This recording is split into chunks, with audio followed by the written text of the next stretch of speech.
What Corporal Jimmy Dalton witnessed that night at the Chosin Reservoir was never supposed to appear in any military report. In the freezing cold of December 1950, at -40 degrees Fahrenheit, surrounded by Chinese forces, this young medic faced an impossible decision. His commanders had ordered evacuation, but Jimmy turned back. The truth that emerged from declassified documents 40 years later shocked everyone. The Chosin Reservoir in northern Korea had become the coldest hell on earth in the winter of 1950.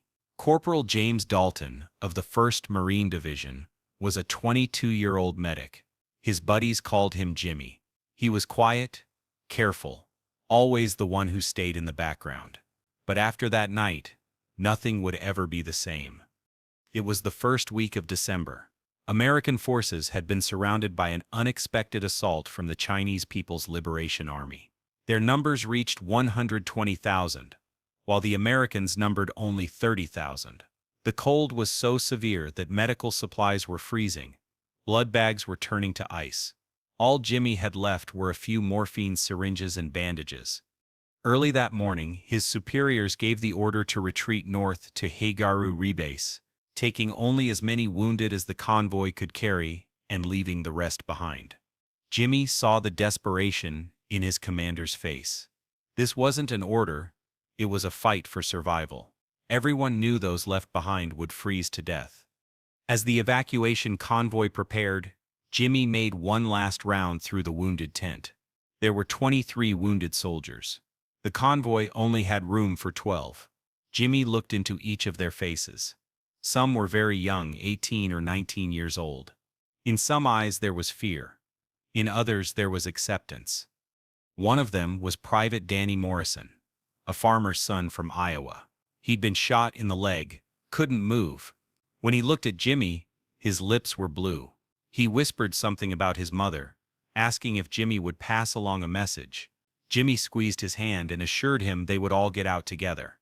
But Jimmy was lying, because Danny hadn't been selected for the convoy. When the evacuation began, Jimmy jumped into one of the trucks. The engine started. The convoy began to move. Mortar sounds echoed around them. Enemy shouts rang out in the distance. Chinese forces were approaching. Jimmy sat in the back of the truck, his hands trembling as he clutched his backpack. A soldier next to him was crying silently. No one was talking. 5 minutes passed. The truck was slowly moving along the frozen road. Jimmy looked out the window into the darkness. Only the convoy's headlights and distant artillery sounds could be heard. Then he thought of Danny. And the others, 11 soldiers there in the tent, waiting to die. Jimmy suddenly stood up. The soldier next to him stared at him in confusion as Jimmy ran to the back of the truck and banged on the door. The driver didn't stop. Jimmy hit harder. The truck slowed, but didn't stop. The commander looked back from the front vehicle and shouted over the radio that no one was to stop, everyone must keep moving. But Jimmy had already jumped. When he hit the dark road, his back exploded in pain. He was buried in snow. The trucks were moving away, their engine sounds gradually fading. Jimmy got up, brushed off his uniform, covered in snow and dirt. His breath turned to vapor in the frigid air. The surroundings were silent, except for the howling wind and distant gunfire. He started walking back toward the wounded tent. He had to walk 3 kilometers in the darkness, in the middle of enemy lines. All he had was a pistol and his medical bag. But Jimmy had something else driving him forward.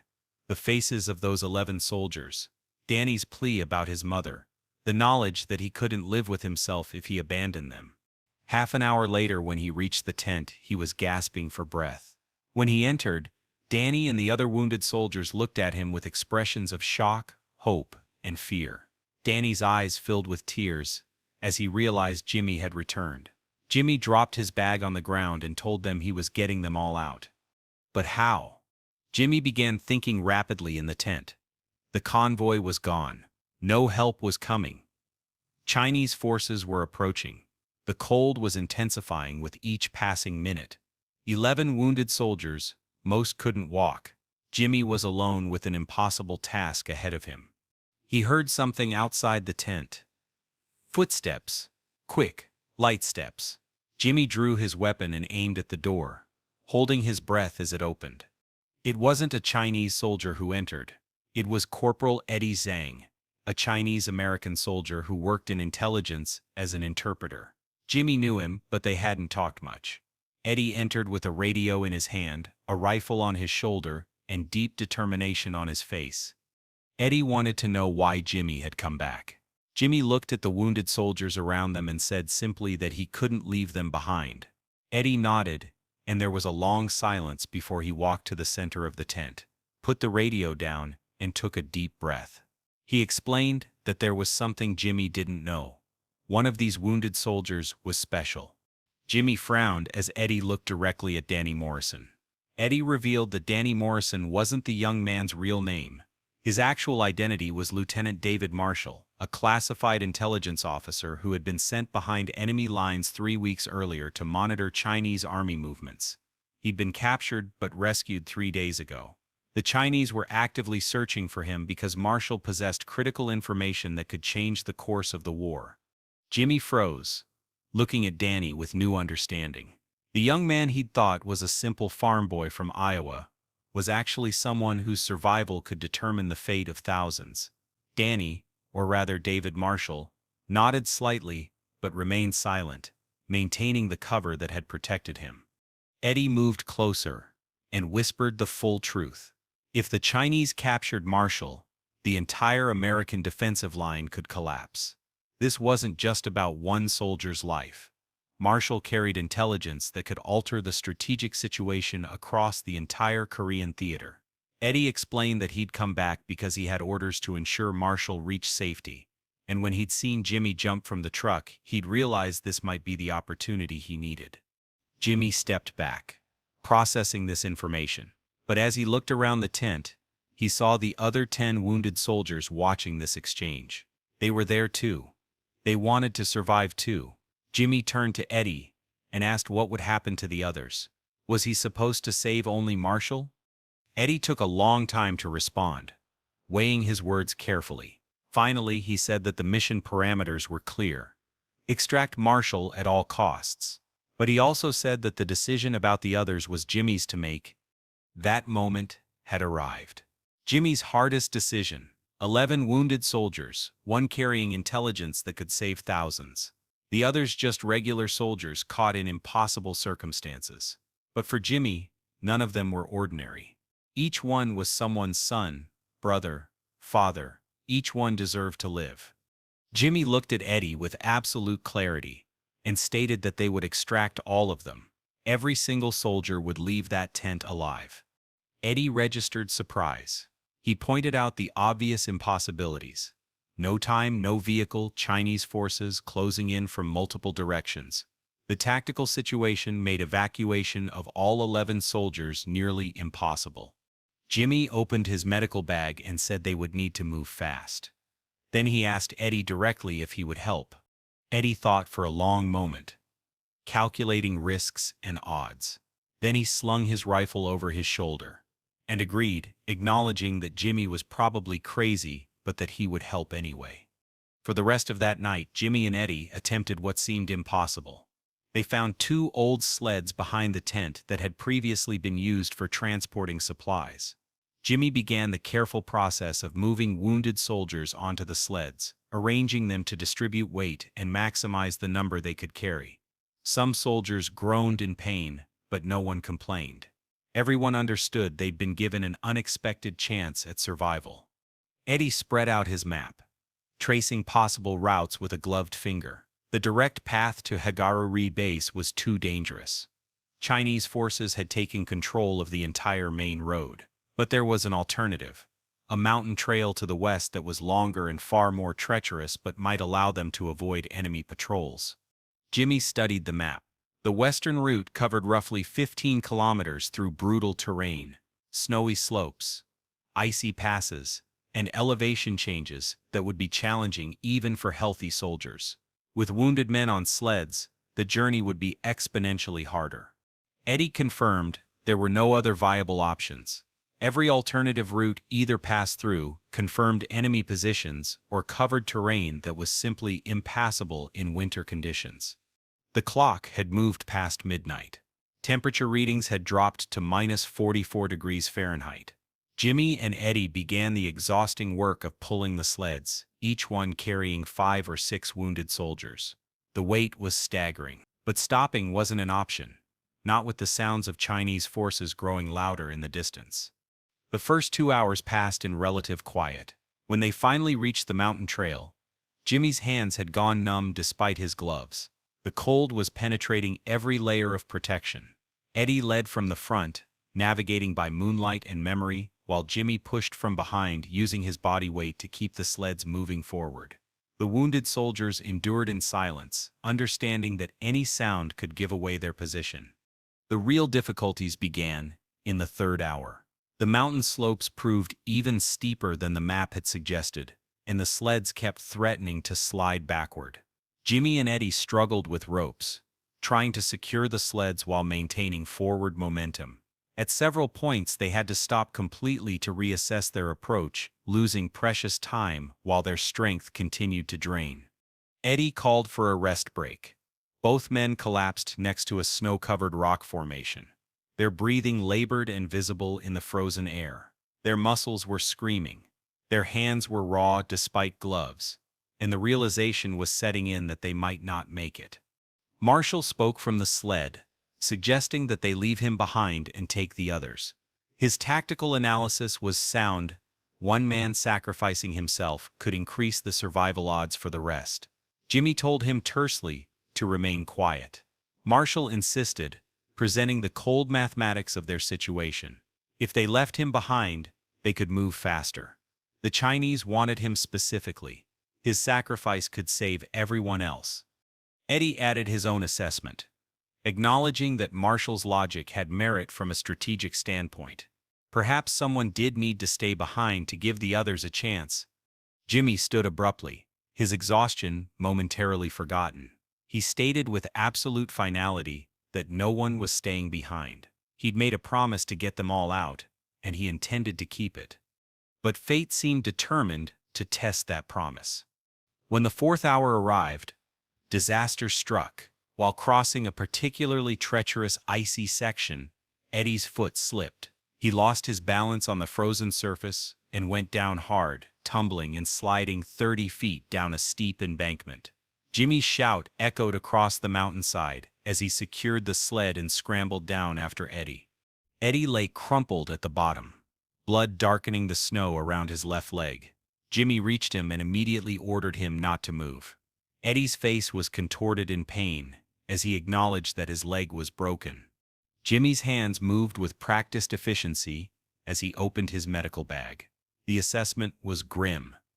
Eddie's leg was definitely broken, possibly in multiple places, and there was significant bleeding that Jimmy struggled to control in the extreme cold. Blood froze almost as quickly as it flowed. If Eddie couldn't walk, he would become the 12th wounded soldier that Jimmy somehow had to transport. The mathematics of their situation had just become even more impossible. Eddie looked directly into Jimmy's eyes and told him to leave, to go without him. Jimmy continued working on the bandages without responding. Eddie insisted more forcefully, laying out the logical argument that he could no longer walk and would only slow them down, but that Jimmy could still save the others if he moved quickly. Jimmy gripped Eddie's face firmly with both hands and stated simply that he was saving Eddie too. He was saving all of them. The determination in his voice left no room for argument. But privately, Jimmy knew the truth. He was now beyond desperate. The situation had moved from nearly impossible to genuinely hopeless. At that moment, cutting through the darkness and wind, came a sound that didn't belong, the distant rumble of an engine. Jimmy and Eddie locked eyes, both wondering the same thing: friend or enemy? Jimmy drew his weapon and turned toward the sound as lights appeared in the distance, growing steadily brighter. A truck emerged from the darkness. Not Chinese. American, the Red Cross markings on its side were the most beautiful thing Jimmy had ever seen. The vehicle came to a stop, and an older soldier climbed out, snow dust covering his uniform. Despite the obvious exhaustion on his face, he was smiling. The man introduced himself as Captain Briggs from a medical aid team. He explained that they'd received word that someone had jumped from the evacuation convoy and they'd come searching. Jimmy could barely believe what he was hearing, struggling to understand how they'd been found in the vast darkness of the Korean mountains. Briggs pointed to Eddie's radio. Apparently it had been transmitting a weak signal the entire time, creating a beacon that the search team had followed. Eddie looked down at his equipment in surprise, not having realized the radio was still active. Briggs surveyed the scene. The wounded soldiers on sleds, Eddie's broken leg, Jimmy's obvious exhaustion, and stated simply that they were taking everyone. He ordered his team to start loading. The next 30 minutes were controlled chaos. Jimmy, Briggs, and the other medics worked together to transfer all the wounded soldiers to the truck. Eddie was lifted carefully, his broken leg stabilized as much as possible. 12 people in total. The truck groaned under the weight, but everything fit. The vehicle began its slow, careful descent from the mountain trail. Jimmy sat in the back of the truck, surrounded by the wounded men he'd refused to abandon. Marshall caught his eye and expressed gratitude. Jimmy didn't respond, simply bowing his head. Exhaustion was crushing him. His eyes were closing involuntarily, but beneath the physical depletion, there was a deep sense of peace. He had saved them all. He had made a promise in that tent, and he had kept it. But the full story was far from over. When they reached Hagaru Rebase, chaos reigned. Hundreds of wounded soldiers filled dozens of medical tents, while helicopters and ambulances moved in constant motion. Jimmy delivered his group to the medical staff, who carefully documented each name. Marshall was recorded as Private Danny Morrison to maintain his cover. His true identity remained classified. Jimmy slept for 14 hours straight that night, his body finally surrendering to the accumulated exhaustion. When he woke, evening was approaching.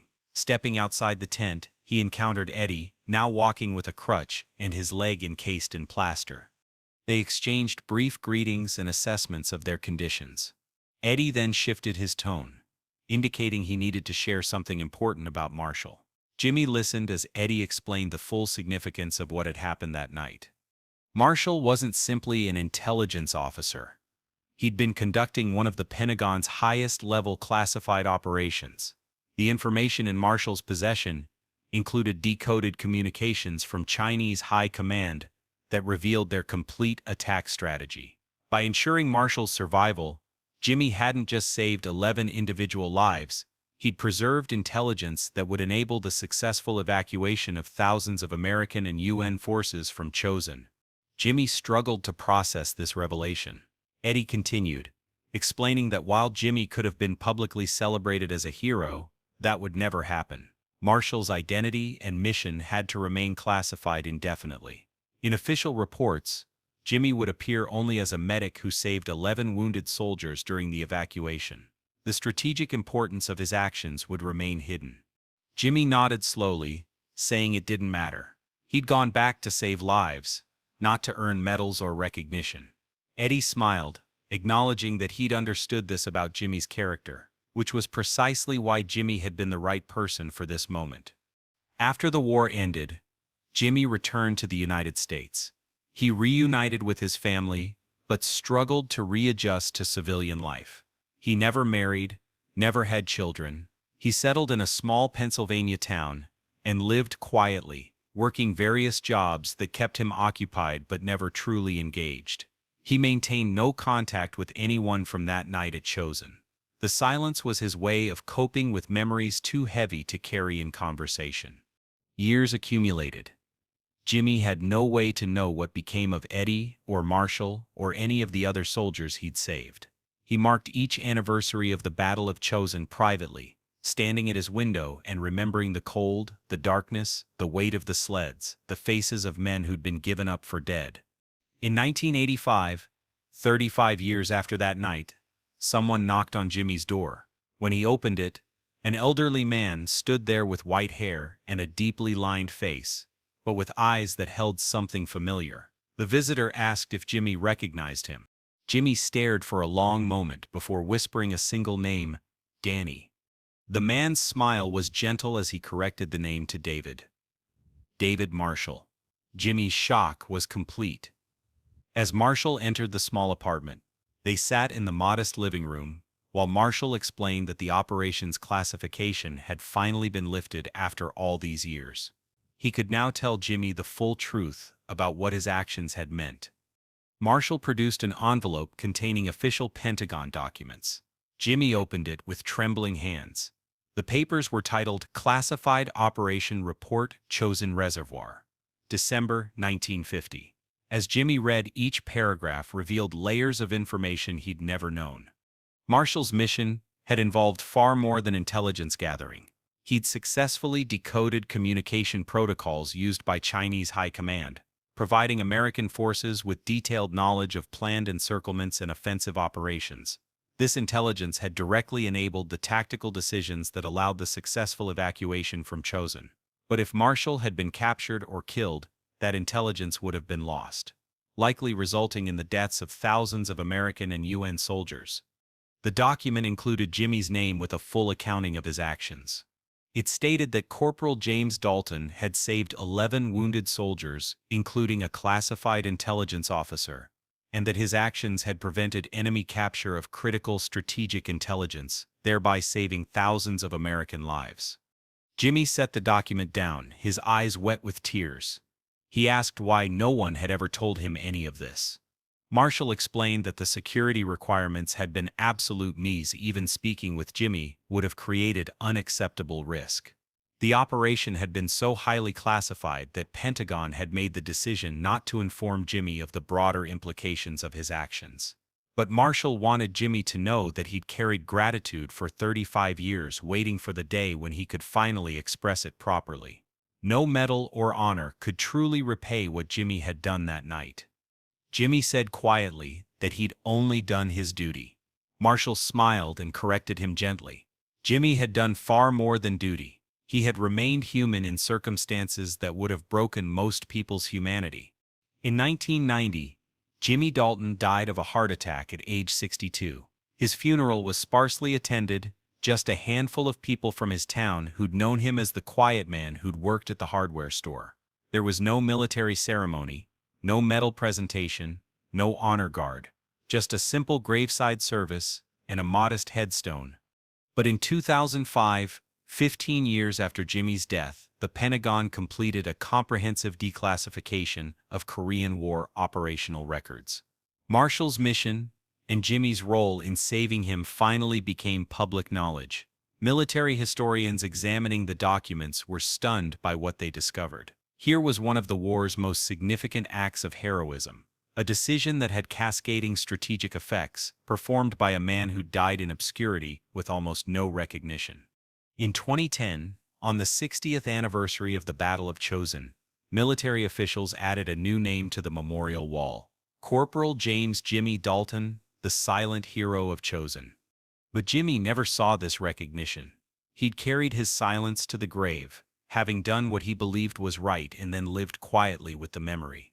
Yet in the permanent record of American military history, his story would endorse the young medic who refused to leave anyone behind, even when every rational calculation said it was impossible. Eddie Zhang died in Los Angeles in 1998. Before his death, he completed a detailed memoir of his service. In it, he devoted an entire chapter to Jimmy Dalton, and that night at Chosin. His words captured something essential about the nature of courage and humanity. Eddie wrote that the night had taught him the true meaning of leadership and moral courage. The mission parameters had been clear. Let's extract Marshall at any cost. The strategic calculus supported focusing solely on the intelligence officer and abandoning the other wounded soldiers to increase odds of success. But Jimmy had looked at 11 human beings and refused to calculate their relative worth. He hadn't weighed one man's intelligence value against another man's humanity. He'd simply seen soldiers who needed help and committed himself to helping all of them. Eddie's memoir continued with deeper reflection. He wrote that all his training had focused on strategic thinking, tactical advantage, and mission objectives. But Jimmy had operated from a different framework entirely, one that refused to abandon people simply because saving them was difficult or strategically suboptimal. That decision, made in frozen darkness with Chinese forces closing in, had demonstrated a form of courage that transcended military training or strategic doctrine. Marshall lived until 2015, passing away peacefully at age 87. In his final hours, surrounded by family, he spoke about the debt he'd carried for 65 years. He said he'd never forgotten the medic who'd given him life, and that he'd tried to live that gift well. His final words expressed hope that Jimmy somehow knew how much his sacrifice had meant.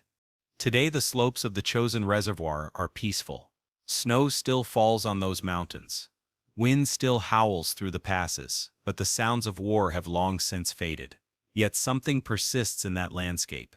A memory of young men pushed to the absolute limits of human endurance, and one among them who refused to accept that some lives could be abandoned for the sake of others. If you listen carefully to the wind across those Korean mountains, you might still hear echoes of that December night.